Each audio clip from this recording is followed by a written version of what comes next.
Hi everyone, it's Adele from REEP. In this tutorial, I'm going to show you how to make a bee hotel using recycled materials to put in your garden. Unfortunately, bee populations around the world are falling at an alarming rate, and this is because of loss of their natural habitat, a decrease in wildflower areas which the bees rely on for food, and pollution, to name a few. Keeping a bee hotel in your garden will help a number of solitary bees, such as the mason bee and the leafcutter bee. So if you would like to encourage more wildlife into your garden, this activity is a great place to start. To make your bee hotel, you will need a recycled plastic bottle, recycled cardboard, newspaper pages, drinking straws, twigs, scissors, twine, and a ruler. First, you need to carefully remove the top and bottom of your plastic bottle to create a cylinder. You also need to cut your cardboard into 10 cm strips, like I'm doing here.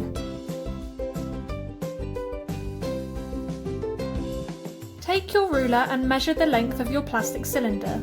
Trim your cardboard strips, newspaper pages, drinking straws and twigs to the same length.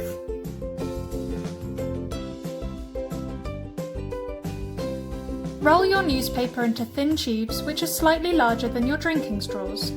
Try to make some tubes bigger than others to attract a variety of bees of different shapes and sizes. Do the same with your cardboard strips too.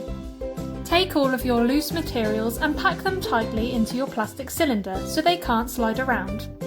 Make sure that the drinking straws, paper and cardboard tubes stay open so that the bees can crawl inside.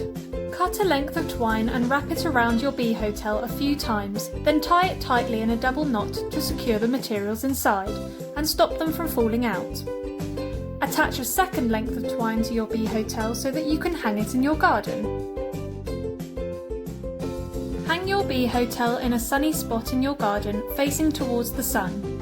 Make sure that you hang it at least 1 metre off the ground with no plants blocking the holes, so avoid hanging in a tree or a bush. Unfortunately, wild bee species are at a real risk of becoming extinct, but with our help, by planting more wildflowers and making these bee hotels, these special insects will have a second chance at survival. Keep an eye on your bee hotels in the coming weeks and see if you have any bees visiting your hotels this summer. Bye!